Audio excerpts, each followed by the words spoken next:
Hello guys, welcome to Crick 360. మనమందరం IPL మేనియాలో ఉంటే మన హిట్ మ్యాన్ రోహిత్ శర్మ మాత్రం ఒక సంచలనమైన నిర్ణయాన్ని అయితే ప్రకటించాడు. అదేంటంటే అతను టెస్ట్ ఫార్మాట్ కి దూరంగా పోతున్నట్టు, అదే రిటైర్మెంట్ ప్రకటిస్తున్నట్టు అతనైతే ఇన్స్టాగ్రామ్ వేదికగా ఒక స్టోరీని అయితే పోస్ట్ చేశాడు. ఆ యొక్క స్టోరీ యొక్క సమరీ ఏం లేదు, అతనైతే with an immediate effect test కి అయితే ఇంకా దూరంగా పోతున్నాడు అనమాట. టెస్ట్ ఫార్మాట్ కి వన్డేలో అయితే కొనసాగుతా అన్నట్లయితే అతను ప్రకటించాడు అనమాట. మనందరికీ తెలిసిందే, after 2024 famous T20 world cup win తర్వాత అలాంగ్ విత్ విరాట్ కోహ్లీ, రవీంద్ర జడేజా, రోహిత్ శర్మ అక్కడ T20 ఫార్మాట్ కి రిటైర్మెంట్ ప్రకటించిన విషయం మనందరూ తెలిసిందే. తర్వాత ఇప్పుడు వచ్చేసి అతను టెస్ట్ ఫార్మాట్ కూడా రిటైర్మెంట్ అయితే ప్రకటించేశాడనమాట. ఇంకా అతని యొక్క 11 years టెస్ట్ కెరీర్ చూస్తే కనుక టోటల్గా అతనైతే 67 మ్యాచెస్లో 4302 రన్స్ స్కోర్ చేశాడనమాట. అందులో భాగంగా 12 సెంచరీస్ ఉన్నాయి. ఆ తర్వాత వచ్చేసి ఒక డబుల్ సెంచరీ ఉంది, 18 హాఫ్ సెంచరీస్ ఉన్నాయన్నమాట. ఇంకా స్ట్రైక్ రేట్ వచ్చేసి ఆల్మోస్ట్ 57 ఉంది.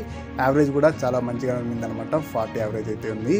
ఇంకా అతని యొక్క టోటల్ క్యాప్టెన్సీ విషయానికి వచ్చేసి కనుక టెస్టుల విషయానికి అక్కడ డ్రామాటిక్ స్టెప్ డౌన్ తర్వాత విరాట్ కోహ్లీ 2022లో అక్కడ రోహిత్ శర్మ అయితే క్యాప్టెన్సీ అయితే పగ్గాలు తీసుకున్నారు కదా టెస్టులు కూడా. అతను 23 మ్యాచెస్లో 3 డ్రాస్ వచ్చాయన్నమాట, 12 విన్స్ వచ్చాయి, 8 లాసెస్ అయితే వచ్చాయన్నమాట. సో ఖచ్చితంగా మంచి సక్సెస్ రేట్ ఉన్నట్టు చెప్పాలన్నమాట. ఆల్మోస్ట్ 50% సక్సెస్ రేట్ ఉంది కదా టెస్ట్ క్యాప్టెన్సీలో కూడా రోహిత్ శర్మకి ఎక్కడైనా తిరుగులేదనుకోండి, అది వేరే విషయం. అతని యొక్క ఇంకా టెస్ట్ జర్నీ ఇస్తే కనుక యాక్చువల్గా అంటే అతనికి అక్కడ డెబ్యూ రావాల్సింది 2010లోనే అంట. బట్ ఏంటంటే టాస్క్ ముందు అతనికి ఏదో ఇంజరీ అవ్వడం వల్ల అగేన్స్ట్ సౌత్ ఆఫ్రికా నాగ్పూర్ వేదిక అయితే 2010లోనే డెబ్యూ ఇవ్వాల్సిందంట. బట్ అప్పుడైతే జరగలేదనమాట. ఆ తర్వాత వచ్చేసి అతను డెబ్యూ చేయడానికి ఏకంగా 3 years అయితే పట్టిందనమాట. 2013లో వచ్చేసి అగేన్స్ట్ వెస్టిండీస్ కోల్కతా వేదిక అయితే అతను డెబ్యూ వేయడం, తర్వాత వచ్చేసి సెంచరీ స్కోర్ చేశాడనమాట. ఆ తర్వాత నెక్స్ట్ మ్యాచ్లో కూడా ముంబై వేదికగా జరిగిన మ్యాచ్లో అగేన్స్ట్ వెస్టిండీస్ ఒక సెంచరీ అయితే స్కోర్ చేశాడు.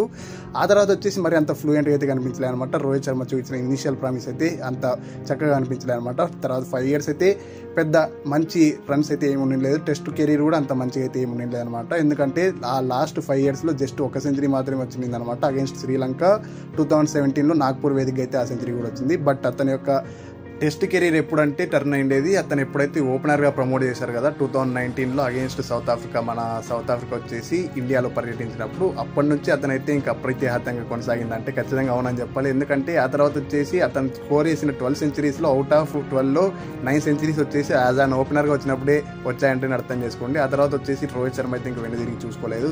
అందులో భాగంగానే ఒక డబుల్ సెంచరీ కూడా స్కోర్ చేశారు కదా అగేన్స్ట్ ఇంగ్లాండ్. సో ఇలా అయితే రోహిత్ శర్మ యొక్క క్యాప్టెన్సీ తర్వాత వచ్చేసి టెస్ట్ జర్నీ అయితే మంచిగానే కొనసాగిందని చెప్పాలి, not bad at all.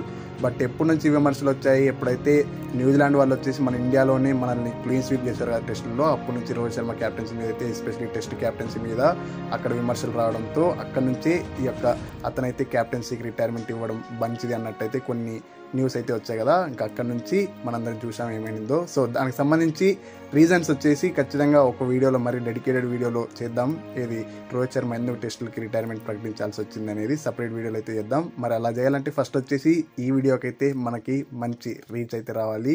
So రీచ్తో పాటు ఖచ్చితంగా మీరు సబ్స్క్రైబ్ చేసుకుంటే మాకు ఇంపార్టెంట్, మీకు ఇంపార్టెంటే. సో సబ్స్క్రైబ్ చేసుకోవడం చాలా ఇంపార్టెంట్, ఖచ్చితంగా సబ్స్క్రైబ్ చేసుకోండి. ఇది ఈ వీడియో అయితే తర్వాత నెక్స్ట్ వీడియో కలుసుకుందాం. అంతవరకు సెలవు. Thank you so much for watching this video.